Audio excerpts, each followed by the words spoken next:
Hello, everybody, and welcome back to Balls Out Sports Podcast. I'm Remy. This is Jerry, and let's talk sports. I like what I've been seeing this past week, sports-wise. Or I guess just basketball and football-wise alone, we've been kind of spoiled. We had the first ever in-season tournament in Vegas, the semifinals and the finals. We had the first ever 3-0 NFL game since 2007, given to you by yours truly, and we had an insane game at the end of to cap off a beautiful Sunday of football. And yeah, well, which one of those games do you want to get to talking about first? We might as well get the Vikings one out the way. Well, I was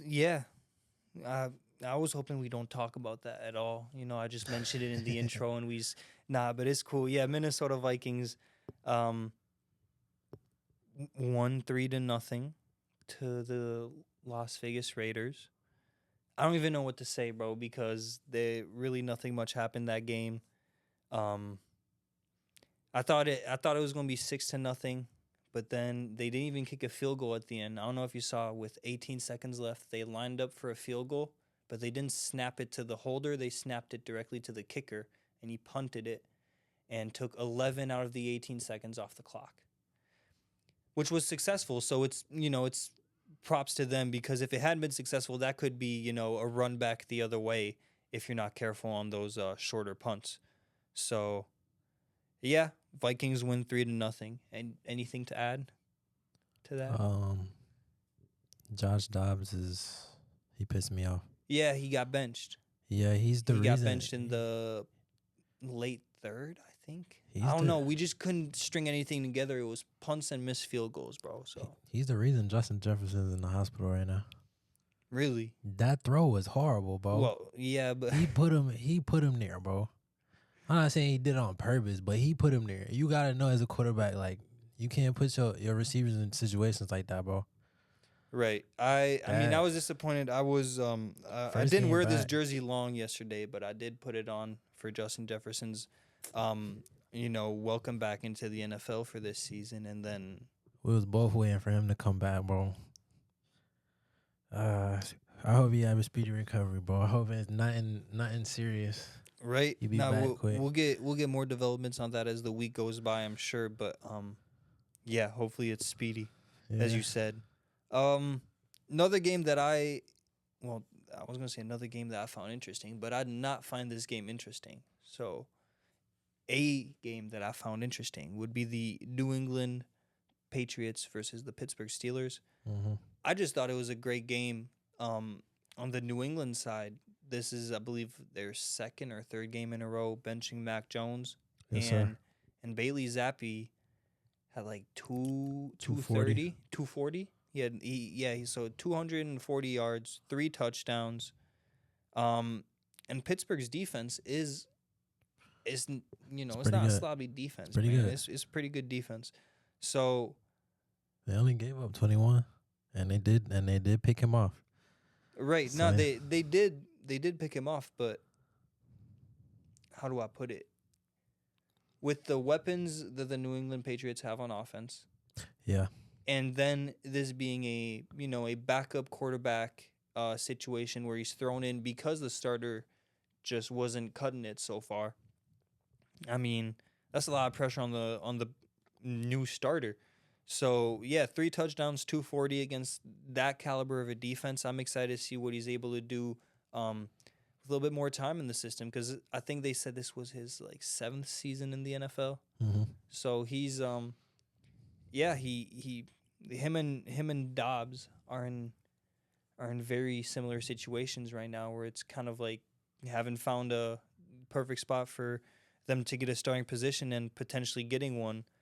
Obviously, Dobbs isn't looking too hot right now, but Zappi is, on the other hand. But I feel like, in a way, though, he's different because the Vikings have a chance to make the playoffs, and, the Patriots are just, the Patriots. 3-10? Yeah, I think that's what I saw. Patriots are 3-10, So yeah, and that's after this he's got crazy win against Pittsburgh. he's got more leeway. The That's why like you just said, Dobbs got benched in the third. He don't got time for that right now. Right. He's no time to lose games right now for the Vikings. So Especially if you're going to lose Justin Jefferson in the process, you gotta. yeah, Yeah, so you need someone who can execute if you don't have your number one wide receiver. That's for sure. That's for yeah, sure. so but Zap, impressive game. What you said this is second start? Zappy, I think it's his second start. Yeah, Second since start. Backup's been I think he came in during the game for Mac Jones 2 games ago. But yeah, this is his second start in a row for the Patriots. yeah, you want to see about him. Keep an eye on him. I see the backup's been stepping up a little bit lately. Like you said, the backup's been stepping up this season Yeah. for a lot of teams. No, I'm impressed. I can't remember who it was, but I totally echo the sentiment. I heard someone on TV say that after this year, the backup quarterback is going to become a way higher paid position in the NFL. Just because I think with this kind of particular season, we've had injury wise and performance wise with some starters. Yeah, you got to have someone that's going to be solid. You got to have someone that can get you, if your quarterback's out 7 games, you want to win over half of those games. You want to get 4 out of those 7 if possible with your backup. That's true, because nobody really goes into the season preparing. Like I realize that nobody really goes into the season preparing like for their star players to go down. So they don't really be having Why great would backups. you? Yeah, they're supposed to be in tip top shape, but still, it's different. So yeah, They gotta. I just Yeah, think that you gotta get paid more. at the end of the day, you just gotta, I don't know, you gotta pay something that's valuable, because I don't think I could name 5 teams in the NFL right now that if their quarterback went down, they're confident that they could get a 500 record without their quarterback. Nope, not a lot. So yeah, it's a particular situation that the NFL has been in, that multiple teams in the NFL have been in this year. But yeah, so some of them are performing better than others. It's been hard. It's been hard. Heading to a team that actually just got their starting quarterback back, which would be the Chicago Bears. Impressive win over the Detroit Lions. Mm-hmm. Jared Goff not playing the same way he was earlier in the season. It's showing. It's affecting the win-loss record. And Justin Fields back better than ever. I mean, he's running, he's throwing, he's doing everything well. I'm really liking the quarterback play overall. The quarterback play in the NFC North is stepping up with him and Jordan Love taking, leaps that could be nice. But yeah, impressive win for the Chicago Bears. Did you watch that game? I did not watch that game. You got anything you want to add on that? Because I mean, obviously the defense for for the Lions was also a big talking point early on in the season, and letting up 28 points to the Bears, that's also concerning. That's very concerning for a team that a lot of people thought for some reason, I don't know, was going to go to the Super Bowl this year because they've been playing so well. They started like 5-1 or 6-1, something of the sorts. Mm-hmm. So yeah, no, the hype was real. They were performing. They were performing really well. It's just I think they've gotten back to their plateau, to where they're gonna be at. I think they just kind of had a up moment, and I don't think this is a down moment. I just think this is kind of the level that the Detroit Lions are at, personally. So yeah. Yeah, that offense, they're gonna have to depend on Fields. They need him. Moore is a good receiver, but if that's the only, he's not a good enough receiver to carry a team on the offensive end with Fields. Fields being back though, that's good. And like you said, the Lions defense is good. He scored a rushing touchdown, right? And he threw for. Yeah, he scored a rushing touchdown. Yep. So and threw for 230, I believe, or Threw for 220. 223. Yeah, there you go. And so, yeah, no, props to Fields, man, because They're he gonna was have to out really for rely on him on the offense. Yeah. big time, big time. So yeah, this kind of changes the picture in the NFC North. Can you what's Detroit's record? The Lions are Because I'm just curious. 9-4. So Lions 9-4. Then the Packers are 6-6. Mm-hmm. The Vikings are 6-7 or 7-6. What are Y'all are not over 500. I think we are. I gotta But be just by one game. 7-6. Yeah. There you go, 7-6. Damn, yeah. Now the end of the season is gonna be really deciding in that conference, or in that division, for the simple fact that I believe Detroit and Minnesota play each other twice before the end of the season. Wow. So that can be big implications in there. Oh, that's gonna And be- also, slight flex, I'm going to US Bank Stadium on New Year's Day to watch the Vikings take on the Packers. So that's gonna be fun. That's gonna be fun. Yeah, they still have to play their second Enjoy matchup. Enjoy that, man. Yeah, so Cincinnati with Browning, we mentioned that before we started recording. Yes. I'm impressed by him. The people kind of wrote off. I wrote off the Cincinnati Bengals After when Burrow. when Joe Burrow went down, and yeah, Browning's kind of carrying with a 34-14 victory against the Indianapolis Colts. Yeah, their tight end stepped up. I don't even know what to say, because this is one of those situations where you do have a backup that came in and he performed. He's performing. And I think this is So- the second week in a row doing this. So Exactly. This is our second time shouting out Browning. So we're not saying he's going to take Joe Burrow's job by any means. Yeah. We're just saying that he needs to be paid more as one of those backup quarterbacks that's being useful to their team. But I also like that I see Joe Burrow at the games on the sideline coaching him up. Yeah, I like that. Yeah, I've been seeing that on social media that Yeah. it was like, the quote was, "There's levels to this," and it was Joe Burrow on the sideline with the, what's it called, the Windows Surface Pro or whatever those Writing up plays and stuff, Yeah, showing yeah, them plays. the tablets that where they watch their previous plays, they watch Mhm. all the film, all the I gotta do this, all that stuff. He's there, he's talking, he has the headset with a mic, he's in communication. And then there was a picture of Deshaun Watson chilling in like the nice ass suite with the sunglasses on, beanie on, legs up, just chilling, bro. Yeah. They were doing Deshaun Watson dirty. That is funny. But it's true. There's levels to this, because Joe Burrow, as good as Browning has been, Joe Burrow can definitely. I mean, he's a Super Bowl. He's a quarterback who's appeared in the Super Bowl. Who's brought a team to a Super Bowl. He can definitely pass on some of that knowledge and insight on what plays he would want to run. And yeah, I think it's Yeah. only helping having him on the sidelines. Yep. Is it time we get to the big games? That's the real question. Yeah, let's talk about that 49ers game. 49ers and Seahawks. 49ers and Seahawks. Yeah, I watched that one. I watched that. I was going to talk about Dallas, Philly, but let's talk about the 49ers first, because the Seahawks kind of impressed me. They've been impressing me all season, but especially in a game where Geno Smith, literally like last minute, the Seahawks, realized that he wasn't going to be able to play that day. Had to send in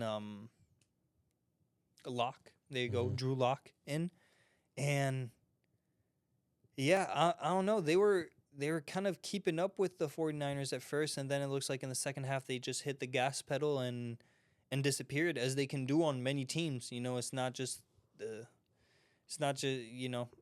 even if they had their starting quarterback, I'm sure the 49ers would have disappeared after that second half. But props to Locke. Yeah, it kind of changed the flow of the game too, low key, when Metcalf ejected. Yeah. Well, I mean, it's we're gonna go to this in another game, but yeah, there's plays like that can just change the whole outcome of the game.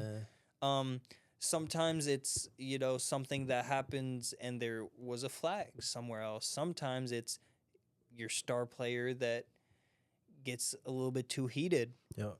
So yeah, it football is a game of inches, but it's a game of moments too. And yeah, if you keep your head screwed on tight and you talk to a ref, see if you're on sides, or you keep your head on screwed on tight and you stay level headed, that can change the outcome of games. So yeah. Brock Purdy threw for 368. When are we giving props to Brock? I think he might be right behind Dak right now for MVP. I saw a graphic they put up on a screen during the game. It was a funny one. They had a road to the MVP, and they have Brock Purdy on a little bus going up and down the road, and yeah, and it's just showing that he's first in yards per attempt, first in completion percentage, first in this, first in that, like every single category that he's first in, quarterbacks wise, and it's a lot of them. So He's a good quarterback. so are we just gonna what's the deal? Like Tom Brady's had Rob Gronkowski's on his team. Tom Brady's had Randy Moss is on his team. Like at one point, does the quarterback playing well get recognized? Because if you're first in all those categories, like yeah, sure the weapons help, but you can't say dude's a bad quarterback and he's not playing a phenomenal season. Yeah. So I would have him over Dak Prescott. Well, because I just told you what I think puts him over Dak. What you got on Dak that puts him over Brock? Honestly, now that I think about it, Brock has had some more impressive wins. Besides last, well, we're gonna get to that game. Besides last night, the Cowboys beating the Eagles, but I guess after last night, you can really put Dak out there though over Brock. So now that's my question. I don't want to say this. I don't want to put this in terms of quarterback, right? We're not. Let's take this Brock Purdy, Dak Prescott, out of the equation. We're just talking full teams now. Teams, okay. Does this weekend? Because that's the question I had written down. Does this weekend affect the way you see the top three in the NFC? Right? Because we've always had the 49ers, the 49ers, the Eagles, and the Cowboys. Everyone's had them at that top, even if Detroit was regarded as a great team at the beginning of the season. Everyone was putting them in that like 4 slot, like behind those guys when it came to the NFC. Even after this weekend, I still think those are still the top 3 teams. Yes, but how do you think they get? Do you think they got rearranged amongst themselves? The Eagles are in third now. Right. It's only right. They lost 2 games in a row.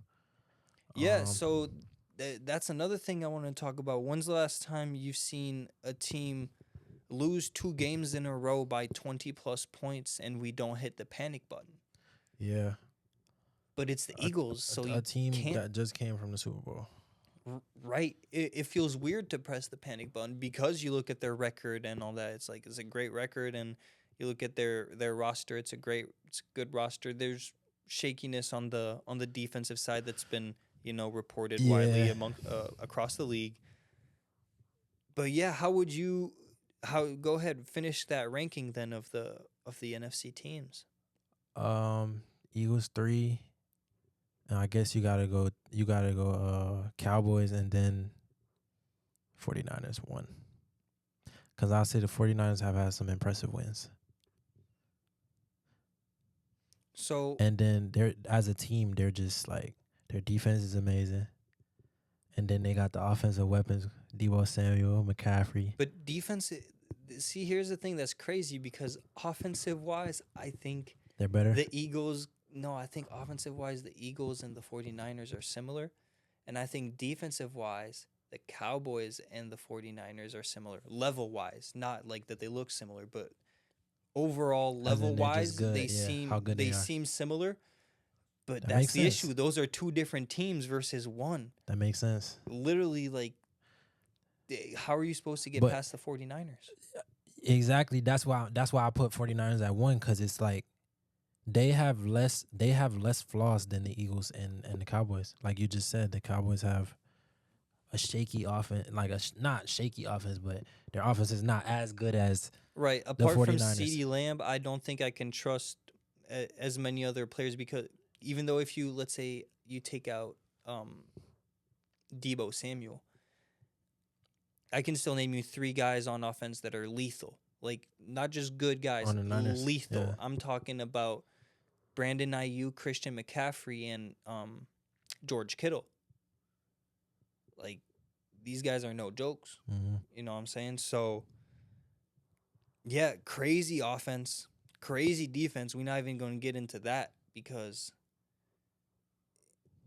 it's just they added Chase Young. I don't even know what to say. Yeah. Ever since they added Chase Young, it's just there's no scoring 25, 30 points on them. You just can't do it. They looking like the team to beat right now.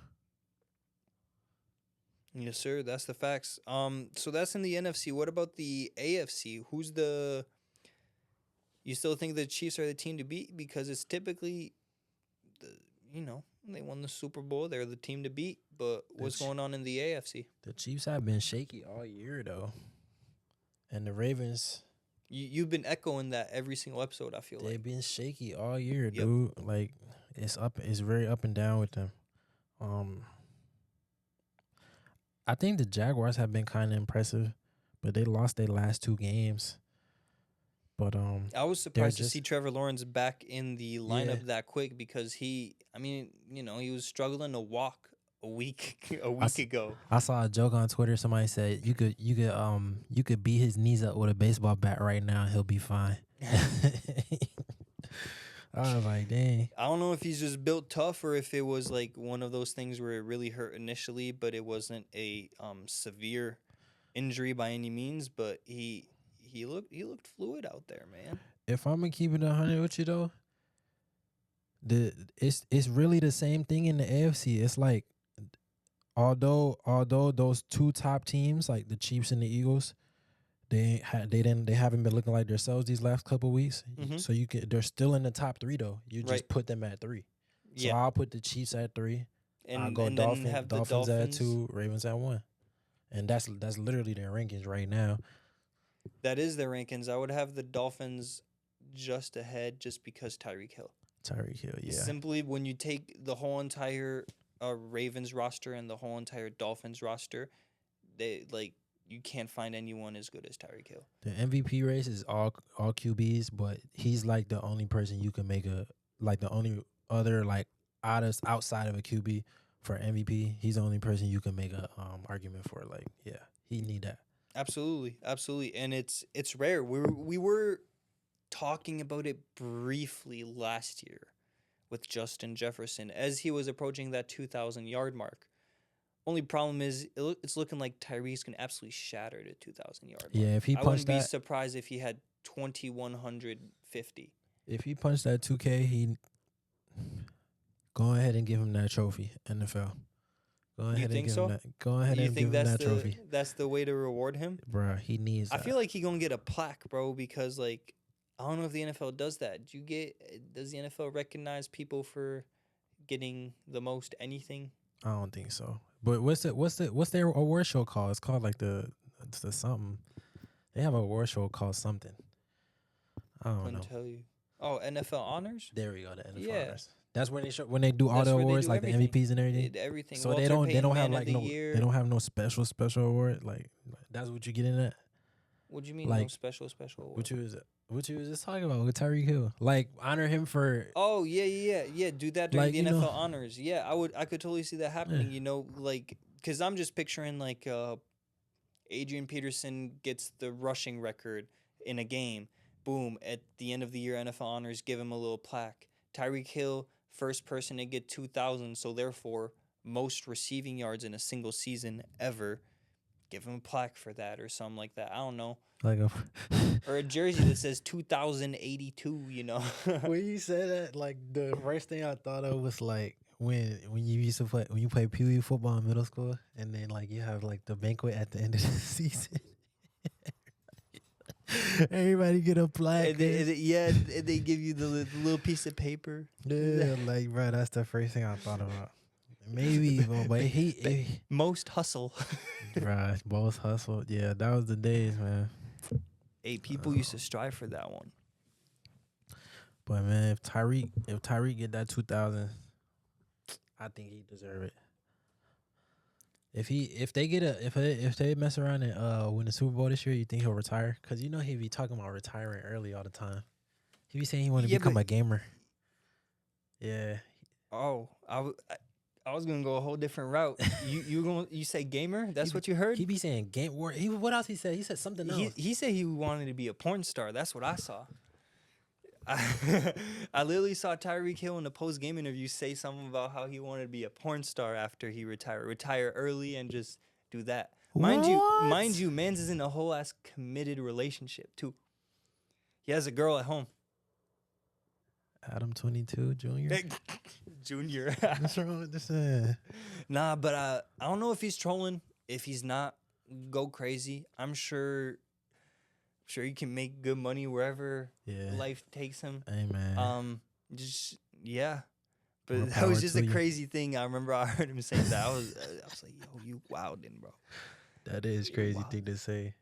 Yeah, and then the next day, Stephen A. Smith on his daily podcast on the Stephen A. Smith show, he talked about it, and he was like just as confused as I am, bro. Off the weed. Yeah. Whatever he on, he gotta stay off it.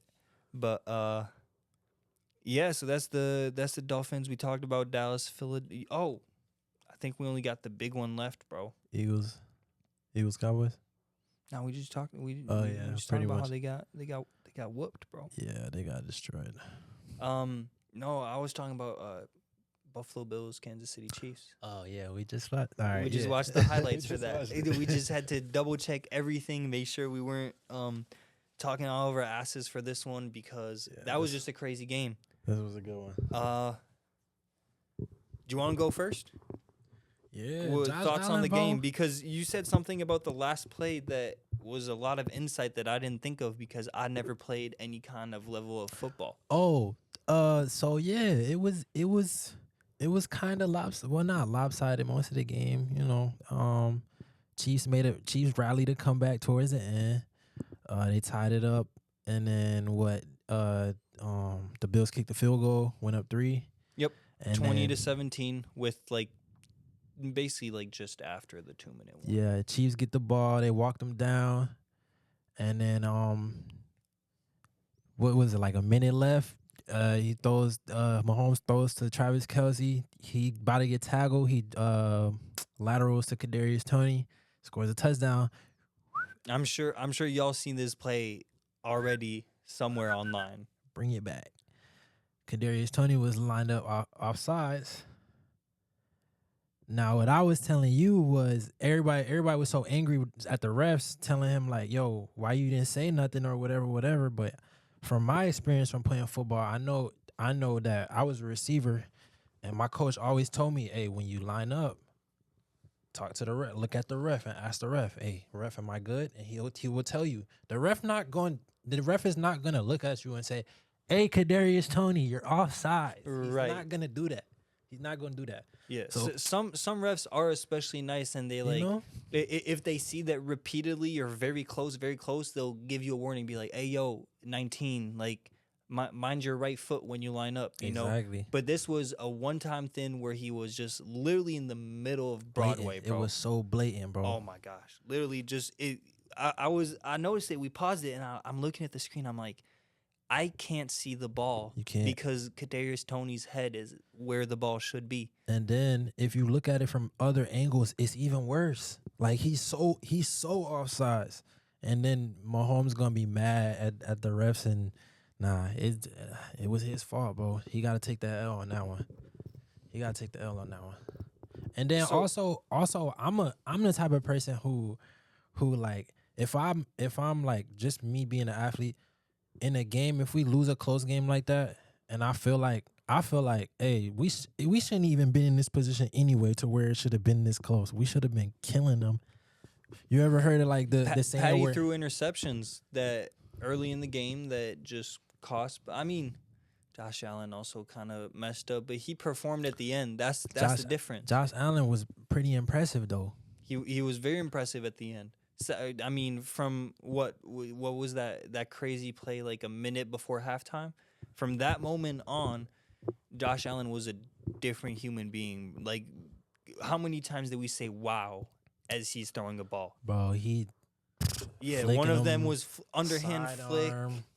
He was going crazy, bro. As he's getting tackled, like throwing it, yeah, bro. He was no, that was good. very impressive, and I think I've said this before. I can't help but notice the elements of Brett Favre in this. Yeah, because you see this guy where he's throwing amazing footballs to his teammates, but every now and then he'll throw a ball and it's an interception. You're like, damn, like if you just don't do those, it would be so much better. But I mean, also when you look at it, I say that kind of as a diss, but when you look at Brett Favre's career, dude's a Hall of Famer.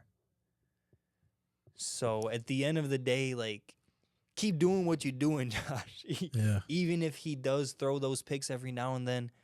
Brett Favre was a turnover machine too. Exactly. And turnover machine does not necessarily equal not great. So yeah, as long as you're keeping those good plays, I think what happened is that the good plays weren't outshining the bad plays during that little stretch this season. But if you do what you did yesterday, and those great plays outshine the interception you might throw every other game, perform when it matters. Hey, I'm not even mad. Yeah. I'm not even mad. That was a great game by the Buffalo Bills. Yep. I'm sure my mom's a little pissed. She's a Chiefs fan, but she'll get over it. She'll get over it. Yeah. Anything you want to add on that? Because I know it's easy to get stuck on the last play of the game, but anything before that you liked or didn't like?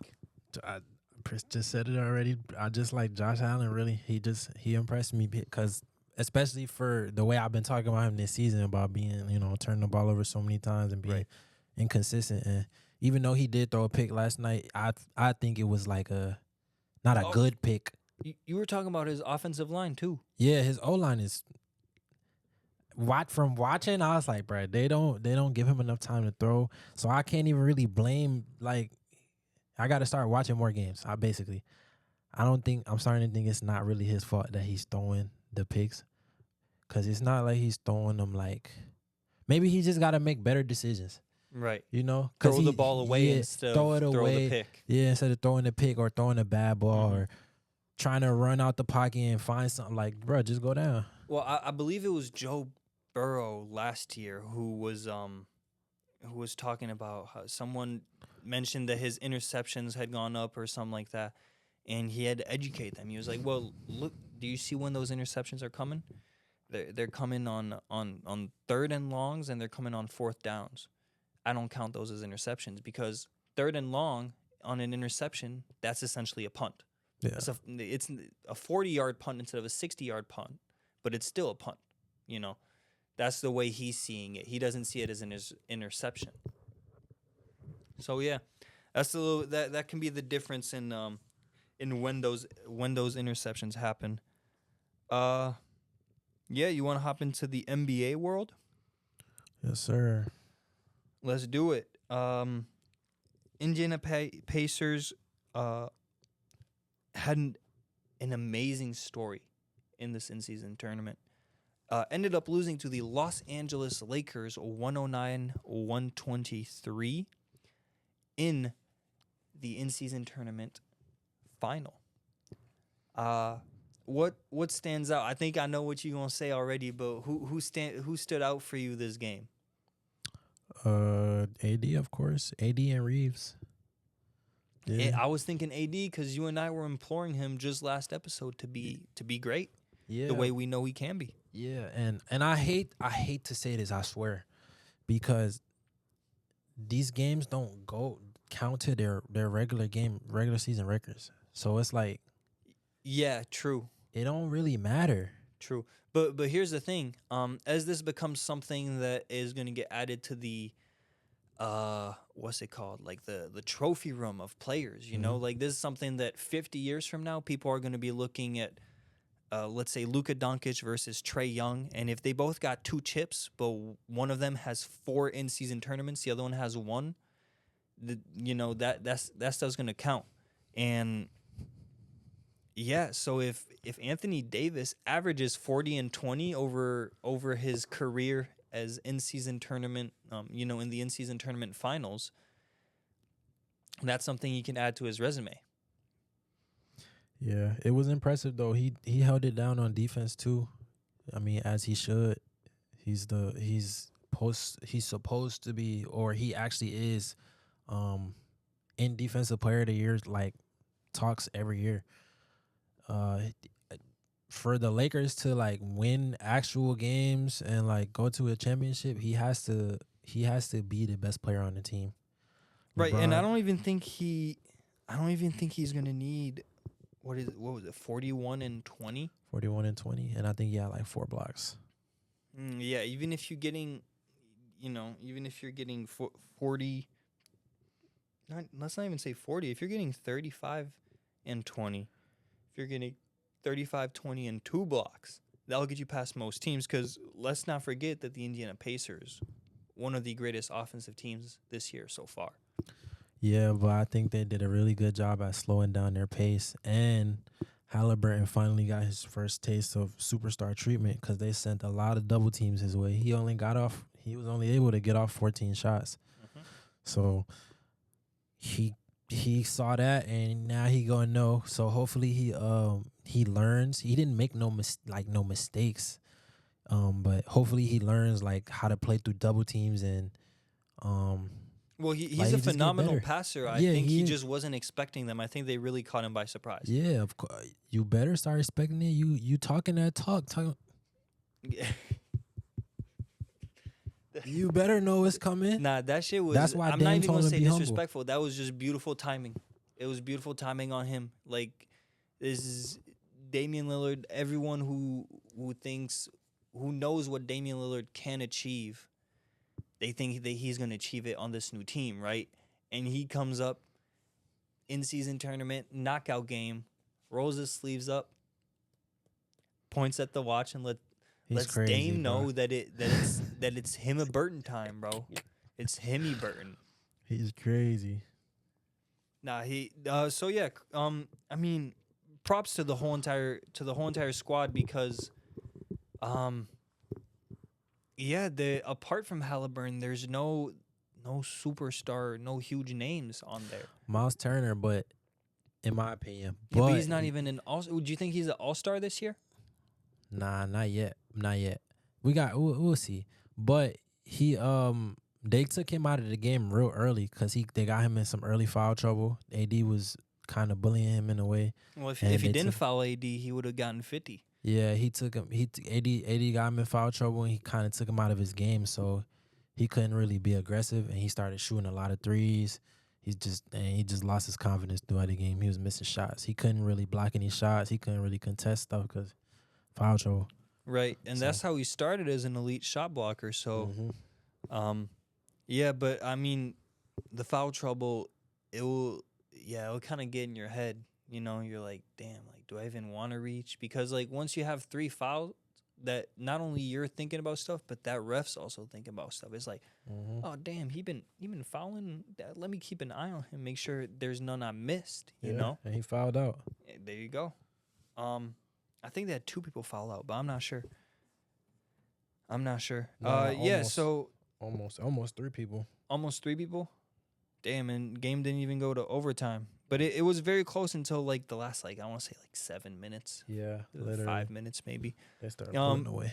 Yeah, Bron came in to help AD with a smooth double 24 and 11.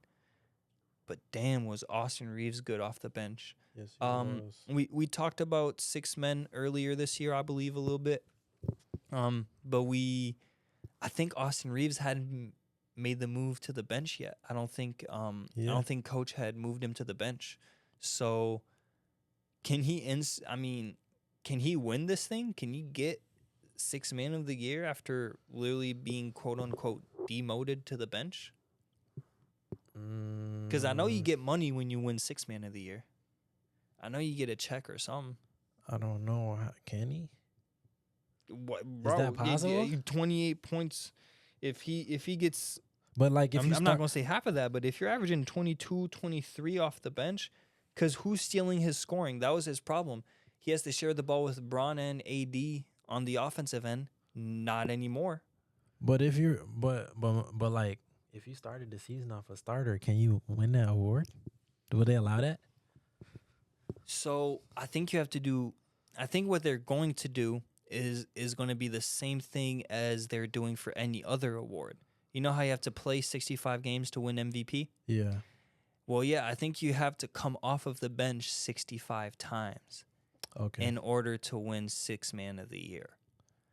Or Makes something. sense. Yeah, you have to come off the bench a certain amount of time because I remember Jordan Clarkson won it, but there were some games where he started that year. So yeah, I don't know. Or maybe what about most improved? Most improved for who? For anybody, who do you think? Oh, Scotty Barnes. Scotty Barnes. Bro, the Raptors just said like the other day that he's untouchable, bro. Scotty Barnes he could be a really good triple double threat. And he's a big guard. No, he's good all around, and he got brought up in that winning Toronto culture because I'm pretty sure like his first or second year in the league was what's it called? With that championship season with the Toronto Raptors with Kawhi Leonard, but I'm not sure. So yeah, so he been trained by Kyle Lowry himself, Master Splinter. That's what they call him. They call him Master Splinter, bro. Nah, I just say that because I saw this meme where you know how Master Splinter he started off with the turtles being smaller than him, and then at the end they're bigger than him.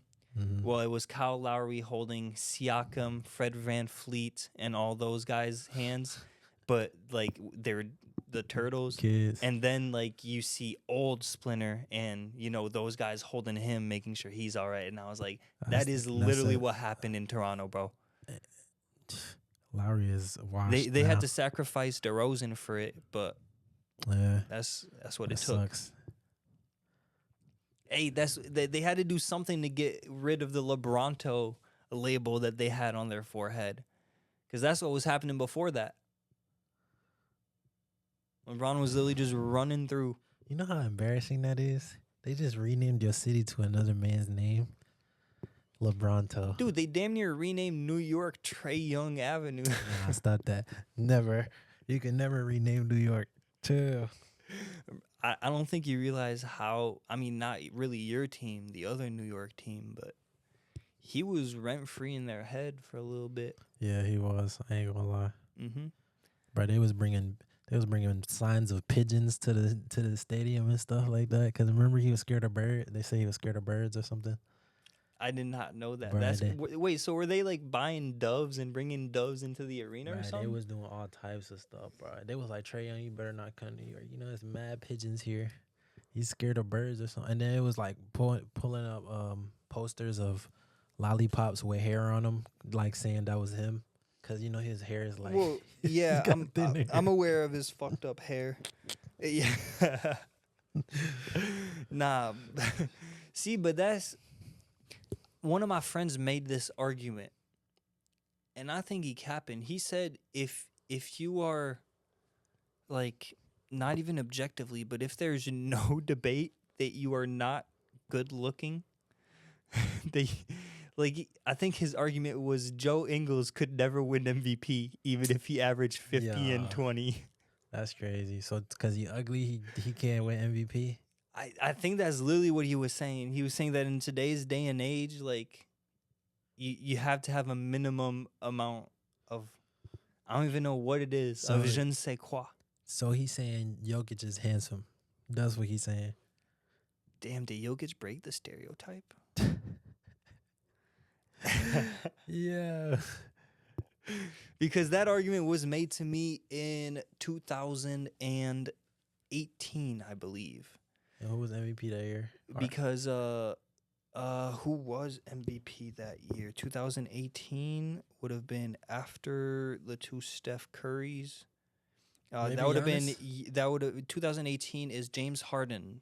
Harden. Because right after Steph Curry, there was 1 year of Westbrook, 1 year of Harden, 2 years of Giannis, And then 2 years of Jokic. 2 years of Jokic, 1 year of Embiid. Exactly. Yeah, Embiid. Crazy big man era. Embiid kind of.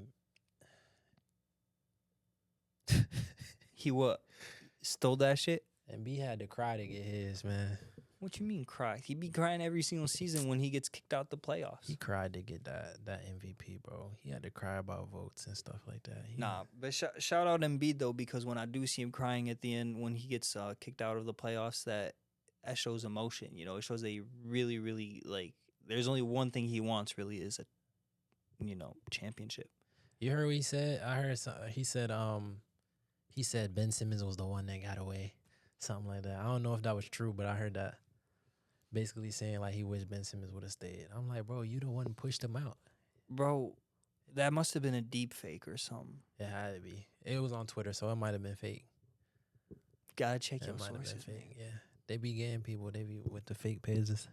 Nah, bro, you really gotta be careful on Twitter because I'm I gonna be find seeing it. the wildest shit. I be seeing like, what was it?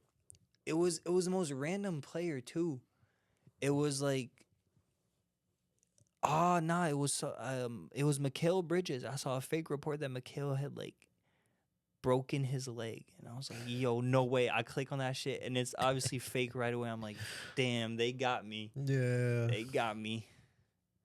it be some fake pages on there that like purposely do like say funny stuff like they'll be like breaking news. Stephen A. Smith like. It will just be like something that has nothing to do with anything. Broke his shoulder blade trying to get out of that fancy purple suit. Yeah, like funny stuff, bro. It'd be funny stuff. Remember when the 2K injuries used to be funny? Bro, if you ever played my career in like 2K like 15, 16, some shit like that. I remember one time it was like Jimmy Butler broken leg slipped on a bar of soap. Like What? In 2K? Like, yeah, in 2K. That's funny. And I'd just be scrolling through the social media, and the ones that weren't talking about me, it was mostly talking about injuries or good performances across the league. And bro, they had like the stupidest stuff, bro.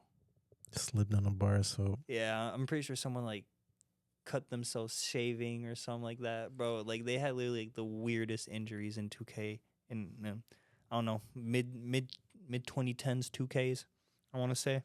that's funny. So now that the in-season tournament is done, successfully wrapped up, Yes, sir. what are teams that you want to see?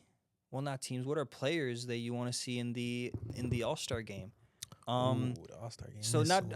I don't want to limit this to people that you want to add to the pool of the All-Star. I also want you to think a little bit more micro. I want you to tell me who you think should be a starter that has been in the All-Star game in previous years but never started, and who should be an All-Star that has never been. Who should be an All-Star that's never been? Shoot, I gotta start with Scotty Barnes again. Yeah, Scotty Barnes should be an All-Star this year. It's been a lot of injuries though, so I think we're gonna see a lot of new faces this year. I think we might see a lot of new faces depending on how the voting is. I want to see a Şengün. Şengün. Oh yeah, for sure. He's been hooping, bro, and he always plays good against Jokic, bro. I don't know, Jokic. Yeah. Well, the Rockets play good against Yes. the Nuggets overall, but I think last they're game when they had Murray back, bro, they kind of cooked them. No, they won by like 20. Wait, I think- but there's a game where You saw the no, game? it was without Murray.